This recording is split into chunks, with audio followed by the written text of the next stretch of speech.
With the first pick in the 2022 NFL Draft, the Jacksonville Jaguars select Trophy Chase, Arizona. With the second pick in the 2022 NFL Draft, the Detroit Lions select Cody Smith, Houston Texans. The fantasy draft room is now on the clock. Welcome to the fantasy draft room. I am Chase. With me, as always, my man Cody. How are you doing tonight, my friend? We're doing all right, man. You know, it's a little bit sleep deprived season after roster cut downs. We've been on the grindstone, just hammering through, getting all of these roster cuts, making sure that all the teams are still up to date, getting drop downs and cut downs to the beginning of the season.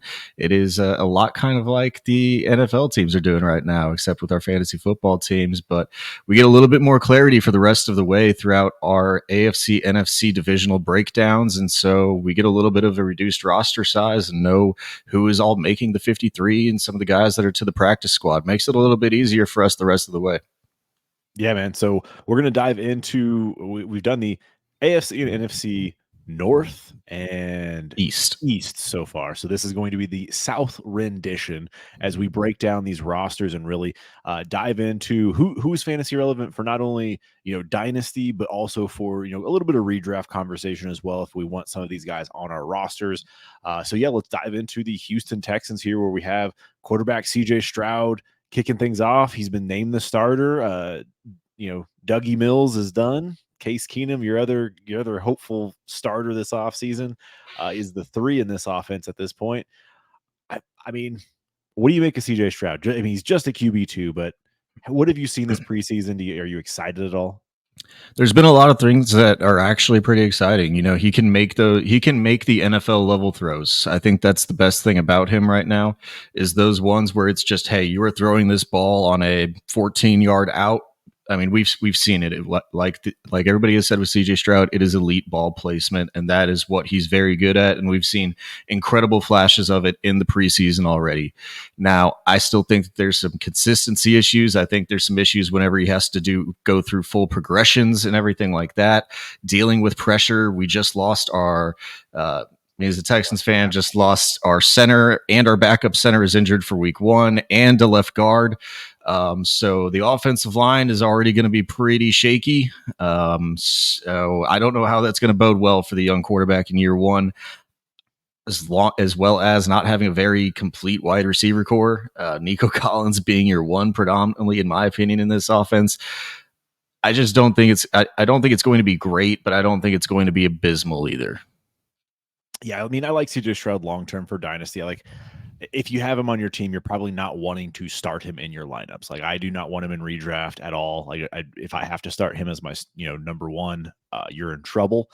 So, I do he's a guy I'd be interested in buying mid-season, maybe towards the end of the season in dynasty when I have a direction. It's okay, it was okay. You can see why this team would struggle in the first place with or without CJ Stroud. So we'll dive into some of those position players and kind of look at who he's passing to, like you said, Nico Collins, Robert Woods, Noah Brown, Tank Dell, John Mechie.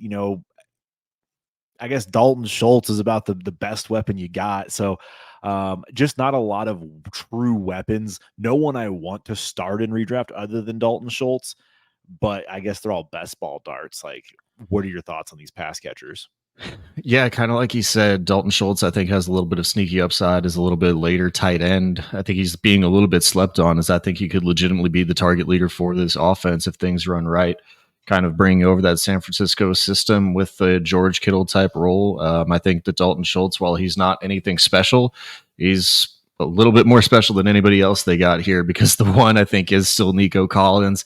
There was a lot of hype around the John Mechie and Tank Dell throughout this offseason, but it looks like week 1, if they go 3 wide, it's going to be Noah Brown that's on the field, as we can see here.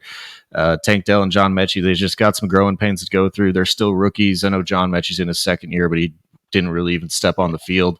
it's a young team. It's a young team that's going to go through a lot of growing pains this year. And so, yeah, like you said, I don't really want anybody to hit my roster. If it was somebody late, it'd be Dalton Schultz. But Nico Collins is really the only other one here that I could actually see being useful week over week. He had a pretty good target share with the first team throughout the preseason. And so if I did have to bet on one, it'd be Nico. Yeah, no, I'm with you right there. It's got to be Nico this year. Unfortunately, the Texans don't have a first-round draft pick to draft Marvin Harrison next year, but it is what it is. So hey, if Cleveland's that bad, Cleveland's bottom 3, we can get there. Yeah, we'll see. We'll see about that one. But let's get into the most exciting position on this offense, the running back room, where you do have Dameon Pierce. You mentioned the banged up offensive line, so he's going to be running behind that early this season. But he's a guy that has no problem putting his body on the line, being physical. So I think he's still going to be getting a workload, first of all, and secondly, I think he'll be able to do something with it. I'm very optimistic of Dameon Pierce being a high-end RB2 this season, and I had hope for Devin Singletary. I still think he's worth mentioning, but I don't know that he's actually going to get as significant of a workload as I anticipated. There's not been a lot of talk about him at all from the Houston Texans. So what do you make of this running back room here? No, this is going to be Dameon Pierce's workload to handle. Obviously, it's not. I don't think it's going to be like the old time CMC days or a Derrick Henry type of workload. I don't think it's going to be that, but he is going to be a primary featured running back in this offense. I think it could look a lot like what we saw from Najee Harris last year in the Steelers offense. It's with a bad offensive line, probably just not as good of a pass catcher, but I do still think he's very competent. Devin Singletary has not looked good all throughout the preseason. There was people in Texas, in Houston, calling for him to be cut over Mike Boone and then Dario Gumbawale. Unfortunately, we did just see Mike Boone get waived today, so he's no longer on the roster. Might get re-signed to the practice squad, but they are going to be rolling out with these 3. It's going to be Dameon Pierce, Devin Singletary, Dario Gumbawale still sticking around on the roster. Devin Singletary and Dario appear to be more of the 3-down back or the 3rd-down backs, but Dameon Pierce I still think he's going to be in for a lot of 3rd downs as well. I think this is a guy who could see that like 60 to 70% snap workload. Yeah, I think if Devin Singletary does not shake off this rust, is what I'm going to call it, but if he doesn't look better early in the season, I think you're going to see that snap share increase. I do think that they'll give Singletary the option to be like a 35%er, and then basically adjust it from there. Can he earn the right to get to that 40% touch mark or snap share mark? We'll find out, but he will get the axe throughout the season if he can't put it together. So anything else you want to touch on with this Houston offense? Unfortunately, there's just not really much to talk about. If you're still for some reason rostering any of the other 2 quarterbacks, you did mention my guy Case Keenum. I thought he had a chance to start this year. He should have been dropped a long time ago. Really, I guess the only question in a dynasty where your rosters are deep, you've got those like 30-man rosters. Any interest in the likes of the Robert Woods, Noah Browns, Tank Dells, John Mechie's, Hutchinsons? I think I could stomach to roster Tank Dell and Robert Woods and Noah Brown. Honestly, John Mechie and Xavier Hutchinson, until I see something, I'm not even taking them. Yeah, I think for Dynasty, I'd rather have Tank Dell over, even Robert Woods and Noah Brown. Like, I'm okay with that because it's more of the long-term play. In redraft or, best ball leagues, like, yeah, I do think all 4 of those guys are worth rostering. I want to see what Noah Brown's actual workload is. I do think Tank Dell will be more of a 3 factor in this offense than we anticipate, maybe as the season goes on. But right now, I think it's just Nico, Robert Woods, Tank Dell, and then Noah Brown in my opinion there. Yeah, Brown's the one. I don't see him rostered anywhere. He's even in our like 35-man dynasty leagues, he's not rostered there. So an interesting maybe play week 1. However, it's probably not going to go very well, and he might get like 4 catches for 30 yards. Exactly. So that wraps things up here for those Houston Texans. Let's dive into what is probably the most dramatic team right now. It was the Jets in the offseason, but right now it's the Indianapolis Colts. Quarterback room, it's A-Rich is the starter. We all know that. We kind of have heard the rumblings of that coming. He is the named starter. He's had flashes in the preseason, but he's also looks like a rookie quarterback with accuracy issues, and it's really stood out. So I'm very interested in what your thoughts are on Anthony Richardson right now. I absolutely love Anthony Richardson, man. I mean, we saw in what I believe was the second preseason game where he did get that first half to go out there and run. I think he had Yes. 55 yards in the first half alone, and then he also had another run called back. Obviously, the issue is going to be through the passing game, because right now he's probably closer to their RB1 than anything else that they have on their team with Jonathan Taylor out. But Anthony Richardson, I fully believe that year one, he can probably get up to that like 800, 900 rushing yards mark as a quarterback, which is just absolutely fantastic for us in fantasy. I think, like I said, struggles within the passing game. Can he look like Justin Fields of last year? That's a top 10 quarterback over the years. So I think it could look a lot like what Justin Fields was giving us last year, where the passing game is just abysmal, and then Anthony Richardson is just running all over the field because it's the only way they can really generate offense. I'd like to see Jonathan Taylor come back to where they can truly run a pro style offense with a very good running back in Jonathan Taylor. But I mean, you can kind of talk to it if you want to, or you can talk a little bit more about Anthony Richardson. It's just, it doesn't look like it's going to happen for a while here. Yeah, I mean, let's just talk about it. I mean, Jonathan Taylor, man, like, I still have hope for him in his season. As a player in Dynasty, I'm not like out on him at all, but it does suck when you're missing the first 4 games of the year. And like, it's still a situation that I personally need to dive a little bit deeper into. Him refusing to see any Colts doctors to get cleared, from his ankle injury. Like, I really am curious, like, what's going on, like, from not only the contract situation and the drama with the front office, but physically with JT. Like, what is going on with his ankle and his foot? Like, are we missing something? There feels like a lot of mystery here that just hasn't been truly let out to the public to what I've seen. I mean, what have you heard? Where are you at with JT? So Ballard was coming out today, and he went on a little bit of a Jim Irsay rant, and he actually took some shots, which we've come to expect from the owner, but we haven't heard anything really from the GM. And he was going out there saying, we're never going to play a player unless he says he's 100%. We wouldn't do that to the player. We wouldn't do that to the guy. Can't do that to the kid. Wouldn't do it any other way. Let me tell you right now, everybody plays after week one, never at 100% for the rest of the year. Yeah. So I don't really buy into all that. I think there might be something wrong with the ankle yet, and maybe, but I really think it's fine, man. I don't have concerns about the ankle. I think it is literally just, hey, you're still not being reconciled with the team.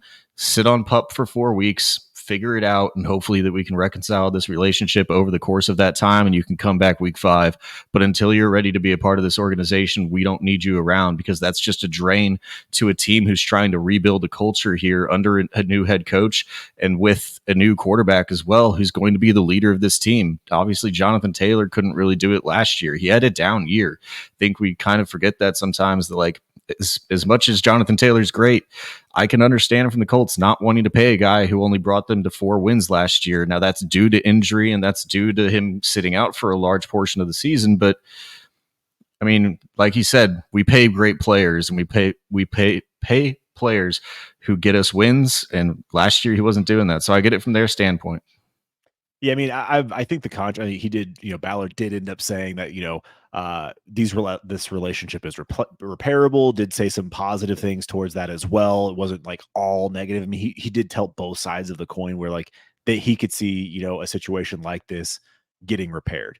So yep, at least that side of it is out there, that the door is open to get this fixed. And in all honesty, it's the same thing with Lamar, right? Like, we thought that the relationship was so damaged in Baltimore that, it was irreparable. You give the man a contract, the contract that he's happy with, if he earns it, both sides are going to be fine. Like, we're not going to have any issue with this later on. So I am just curious about the ankle, because what is a mystery to me is, like, did they call, like, was JT trying to bluff by not like seeing these doctors, seeing the team doctor so he can get cleared, so he could not be on PUP, but since he's not seeing them, he can't get cleared. Now they place him on PUP. He loses these 4 games. Like, so it does not, like, he loses 4 games towards his 6 needed to count this as a year. So there's also that aspect as well that comes into play. Like, very, very interesting situation to see play out. So we will see how, like, what JT actually decides to do, how this gets resolved as week 1 does roll around here in a week from probably today when people are watching this. So, right. Yeah, going to be very, very interesting to monitor. But I do want to jump into the wide receivers here just because we want to see, who's catching the ball from Anthony Richardson. You talk about an A-rich season that could be similar to Justin Fields.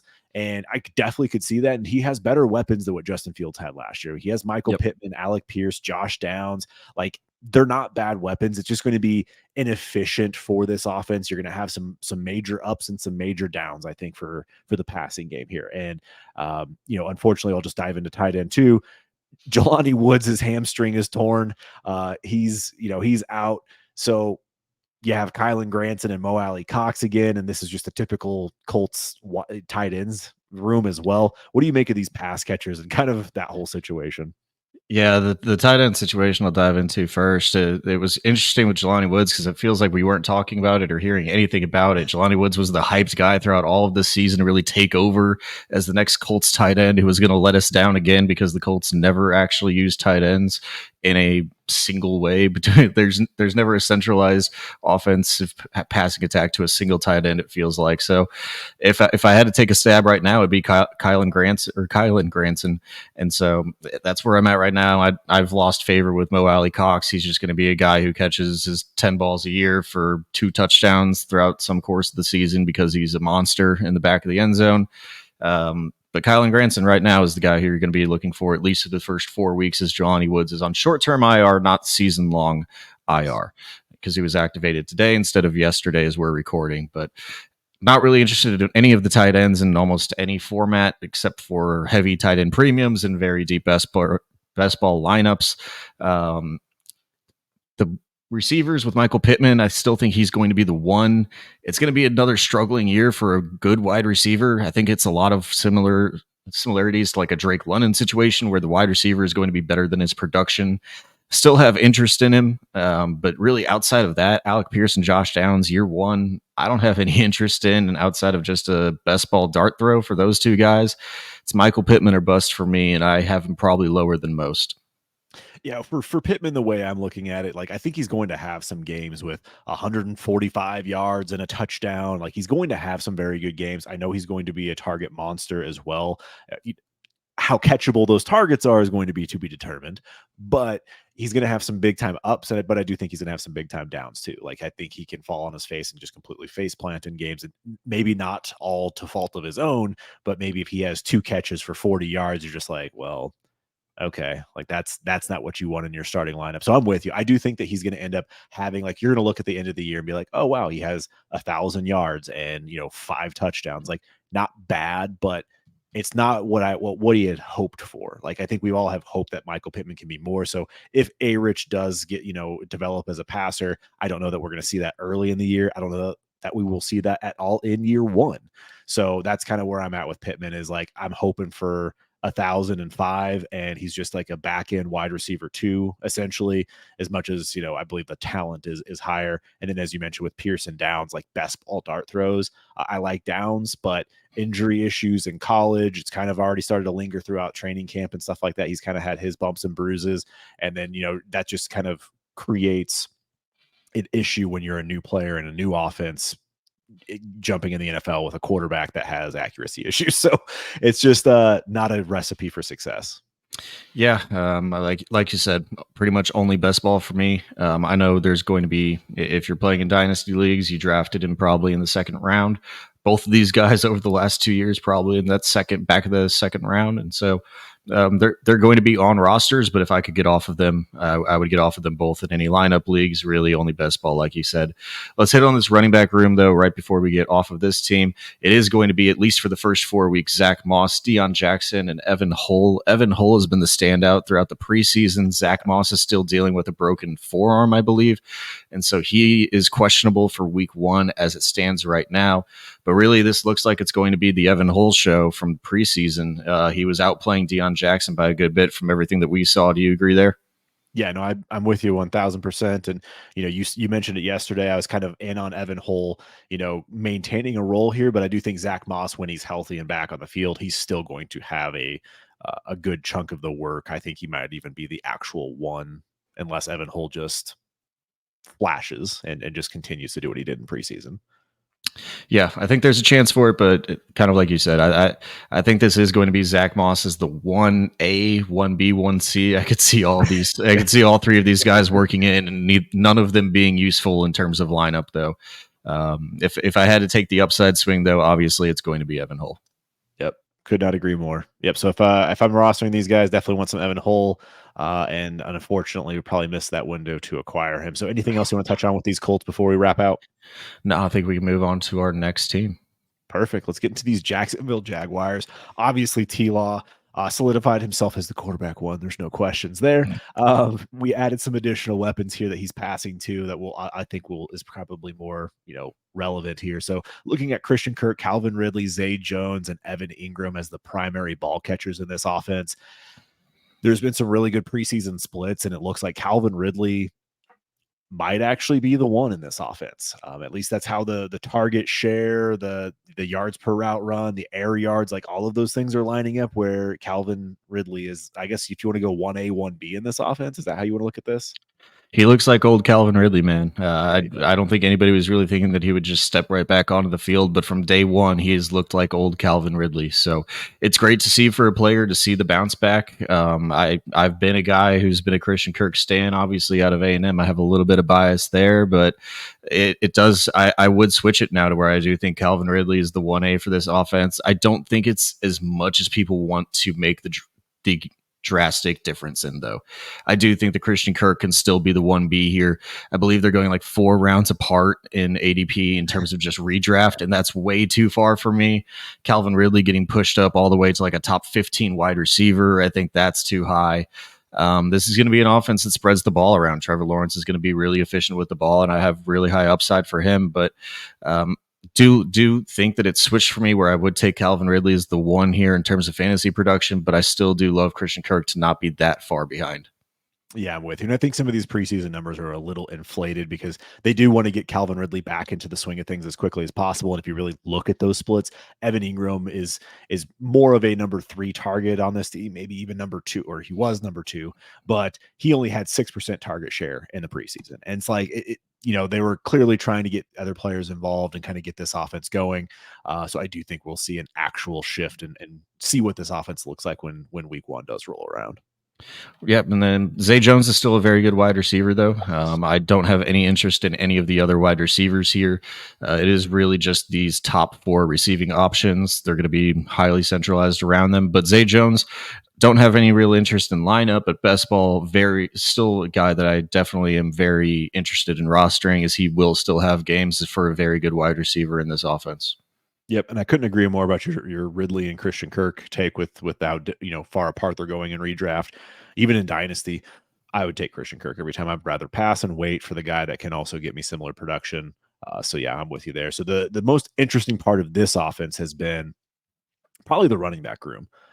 Travis Etienne, was a big time player, obviously a first round draft pick for the team, had his foot injury, looked good at times last year, but they always wanted a number 2, and they did get one in Tank Bigsby. And if anything, like Tank Bigsby has looked really good this preseason and is pushing for legitimate work. And I don't know what kind of split they're going to have, but I am curious what your thoughts are. What is your week 1 like split? What do you think they're going to be? Is it going to be more 50-50 than we anticipate?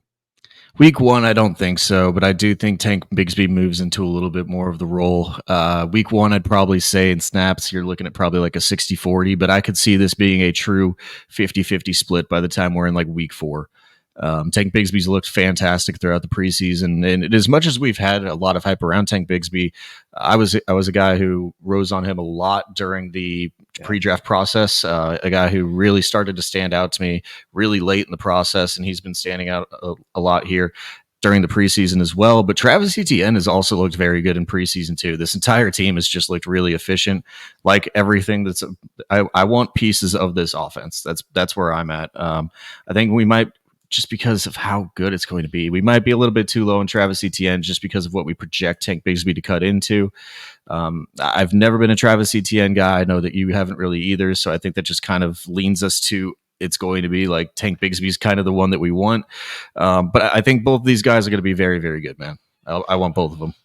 Yeah, I'm with you 1,000% on this. I do think that both are valued. I've never been the biggest Travis Etienne fan, but if they can find a way to use him in an efficient way, I'm all for it. Like, he's going to be good. I just think it caps his upside. I don't think he's going to be this RB1 people are anticipating. I think he's going to be more in that RB2 range. He might hit some home runs for you. I mean, that's what he has the ability to do.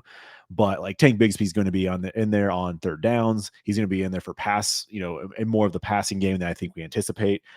ETN has shown his capability to do it, but he doesn't want to run between the tackles either. I do think that they will find a way to make him in there kind of like an Eckler-esque role, and as far as on the ground, where he's more efficient. Putting him in for more efficient plays on offense. Tongue twister there, but except that Tank Bigsby is an actual hammer that can run up the middle instead of Austin Eckler running between the tackles. That's the issue that they've always had in the Chargers system for the last couple of years. Is just nobody that can really pound the rock for those 3 yards that they need. And Tank Bigsby can do that, and he can pass pro, and he can be put out as a pass catcher as well. Really love this offense. I'm excited to see what they can do this year. I think they're far and away the best team in this division. Yeah, no question about it. I'm really excited for the offense. I mean, Chila threw for 600 and I want to say 40 passes off the top of my head last year. As you decide to fact check that there, we'll dive into the Titans here as we wrap up the AFC South. But yeah, like, that offense is gonna be really exciting.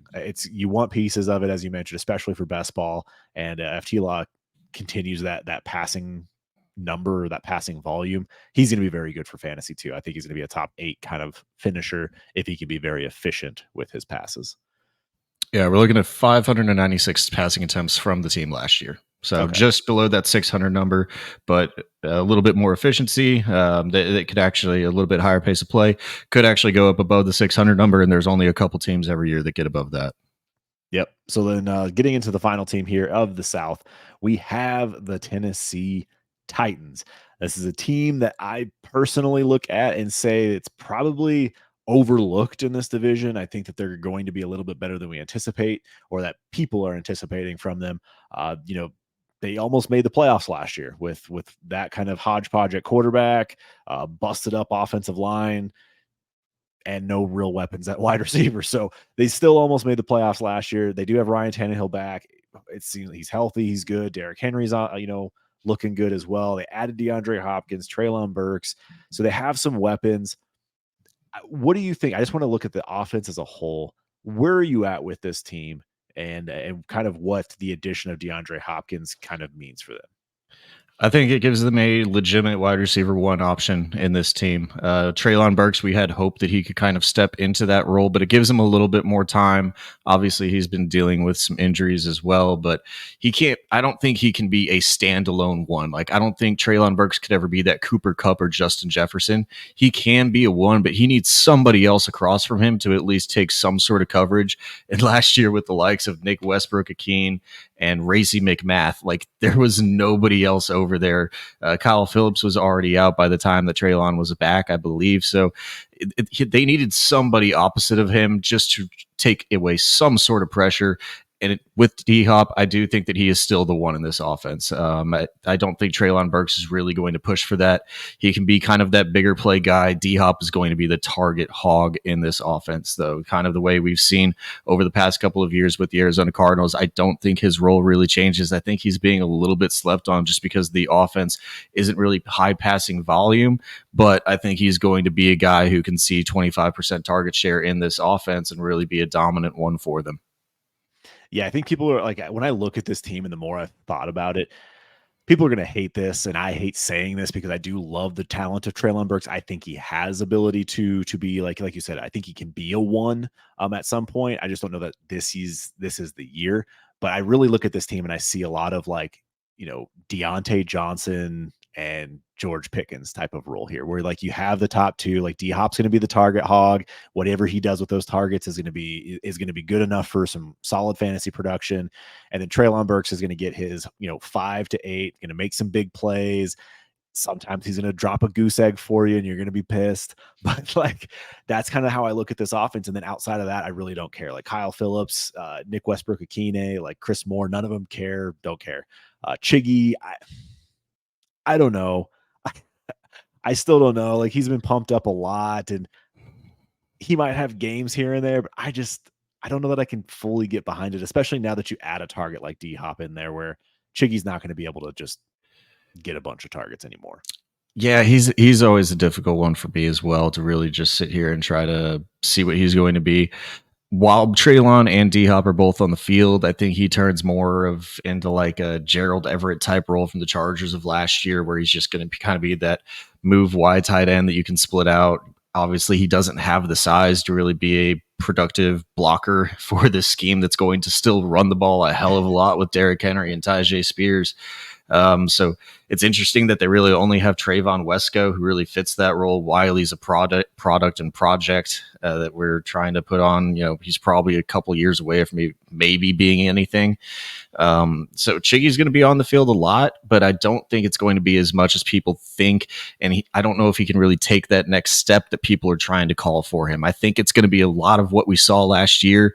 And for redraft purposes, I think that's more sitting around that like tight end 14 number where, yeah, it's good. And he's almost he's almost a tight end 1, but what does it really matter if you're not in the top 5 tight ends? I don't think there's any path to him really getting to that level of production.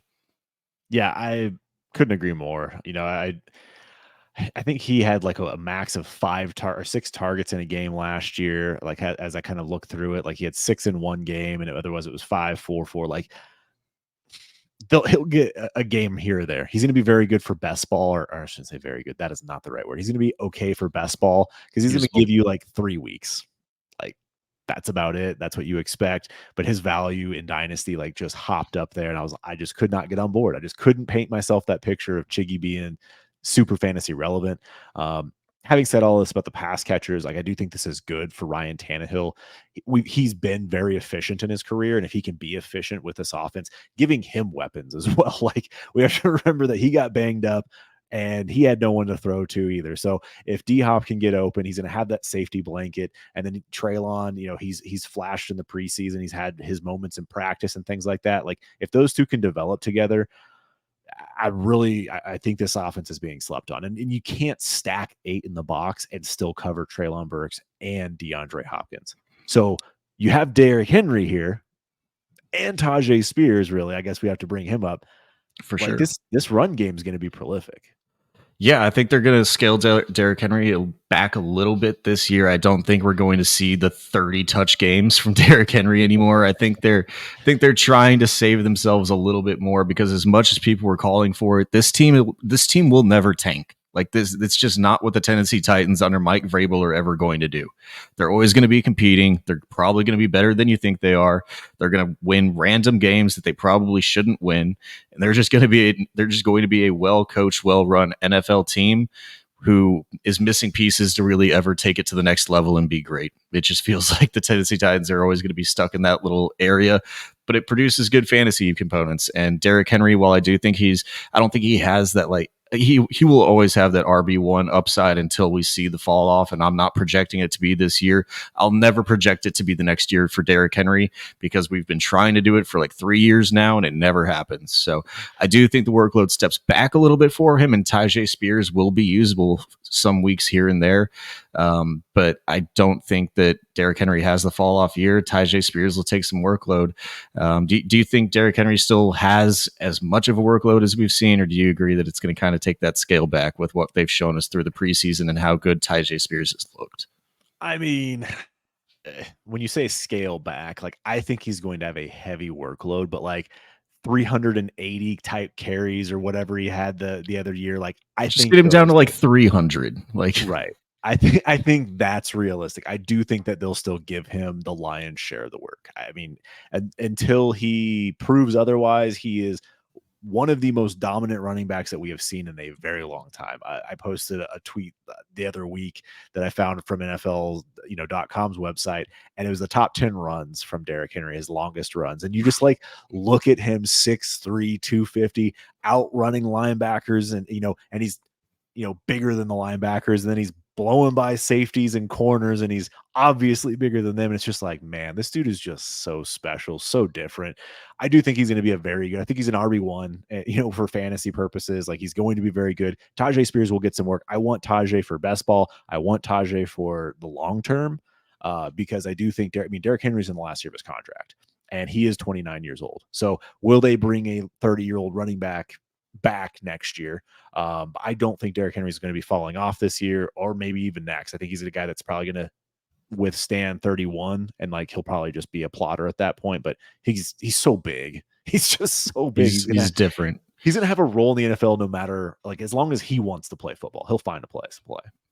Yeah, even in lineup leagues, I still want Tajay though, because as much as I'm saying he's built different, if something were to happen to him, Tajay Spears gets thrown into this workload. We see Hassan Haskins is on the IR and exempt list, so he's done for the year. Even though he's listed here just as out, he's out for the year.